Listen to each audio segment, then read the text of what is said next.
Good morning, everyone. I'm Jean Vanessa Sapuras, your first reporter for Chapter 6.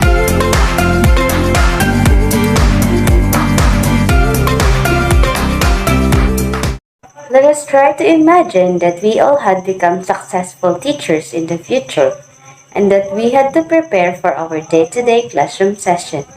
In creating a curriculum, we have decided what we intend to cover. This includes the goals and objectives and how we plan to do it. Now, we will decide how to measure whether our plan works. So, how are we going to do it? The answer to that question is through curriculum evaluation. This lesson aims to help teachers and students to understand the process in evaluating a curriculum from basic to higher education, especially in the Philippine context. But before we proceed to our discussion, let us first read our learning objectives. In this chapter, we should be able to first, define curriculum evaluation. Second, identify the different types and parts of curriculum evaluation.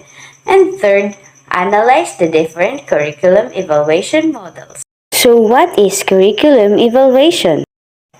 Did you know that various curriculum scholars define curriculum evaluation based on how they view curriculum, the purposes of curriculum, curriculum influences, and how the curriculum is implemented?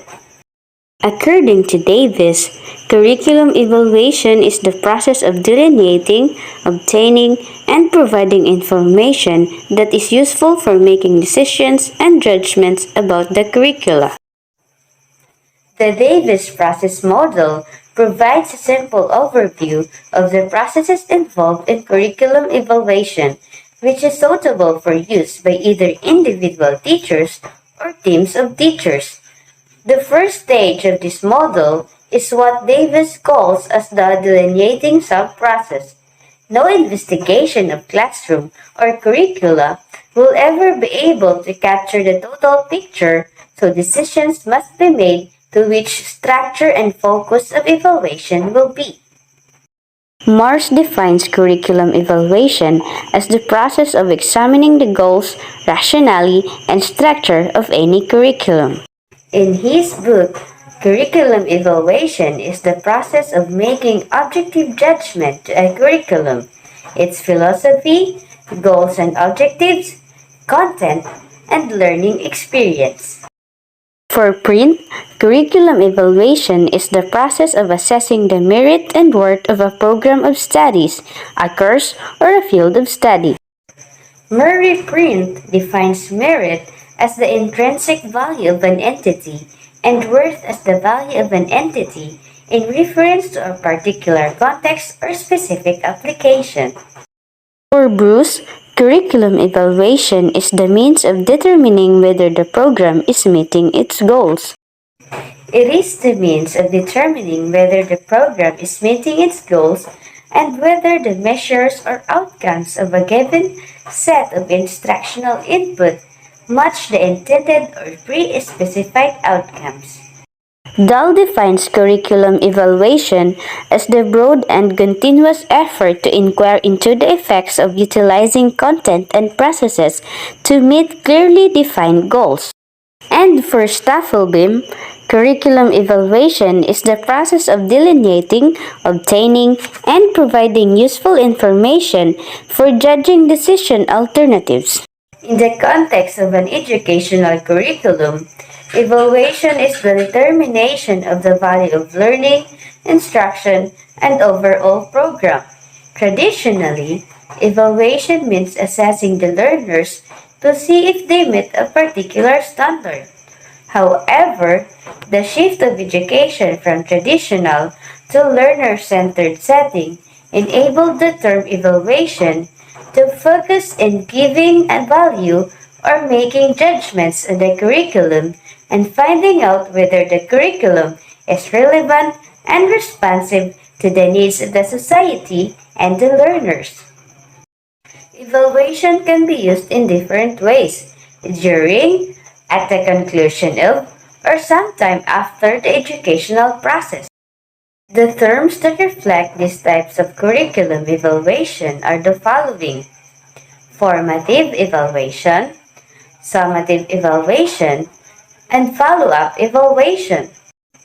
Formative evaluation means to assess the educational process while it is still being used or developed.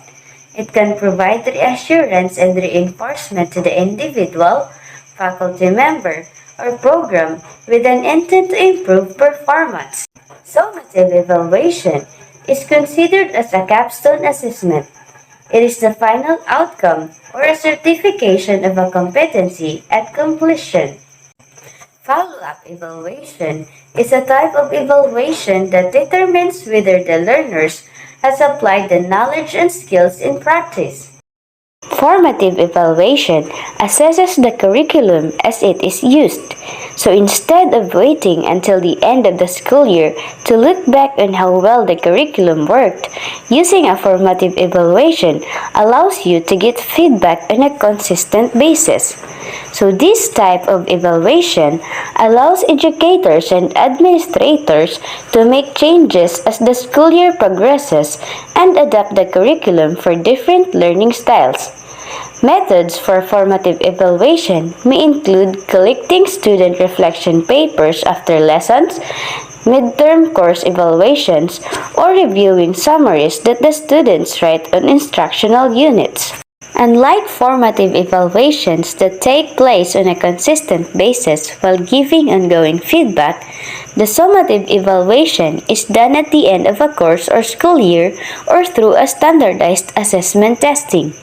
Summative evaluation measure curricular success by reviewing the outcomes against benchmark standards. These are evaluations of learning for accountability and are not necessarily used to boost the educational process. Evaluation can focus on different aspects of the curriculum, like the process and its outcomes. So if the curriculum objectives expect the learners to be able to identify the steps in solving mathematical problems, you would assess the student's skill in problem solving. So there are three major levels of curriculum evaluation, and these are the learner, the instruction or faculty, and the program.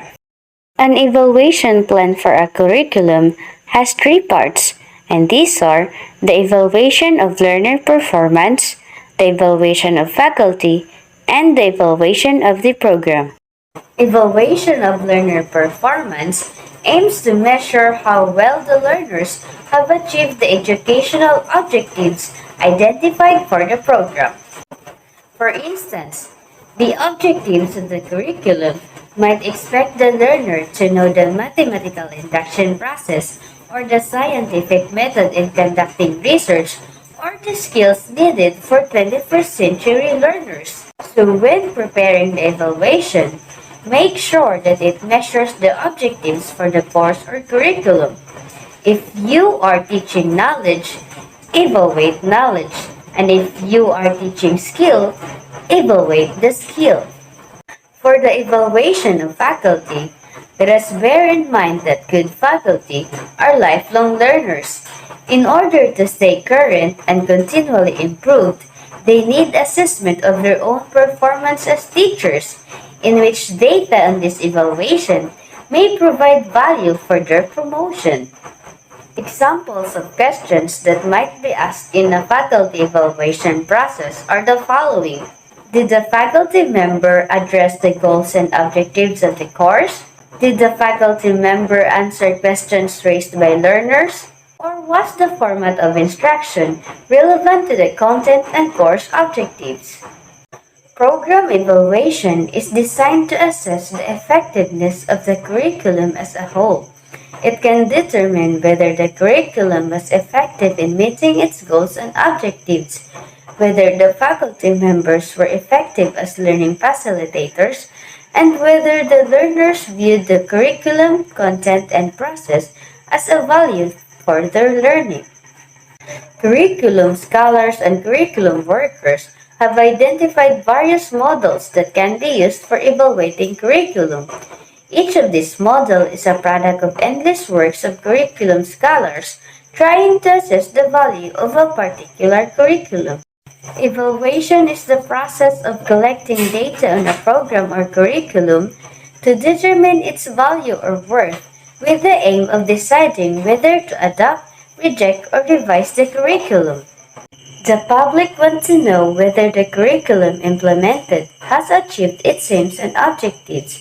Teachers want to know whether what they are doing in the classroom is effective, and developers want to know how to improve the curriculum product.